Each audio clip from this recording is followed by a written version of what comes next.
Làm gì đó phá hôm đó, dập giò rồi. Dập giò rồi. Bưng về đi bán đi. Đi đi.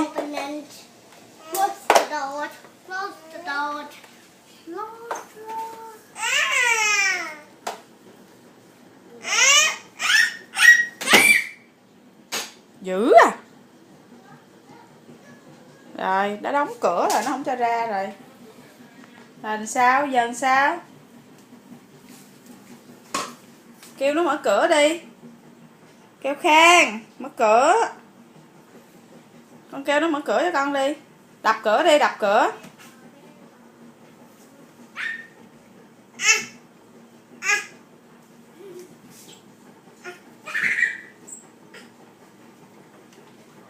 Mở ra bây giờ nó bóng này kẹt ra nữa. Nghe không? Đi. Nó đòi lấy cái cũ đó đó. Mua cho bữa dục hết cục quá rồi. Rồi bưng về đi bán đi.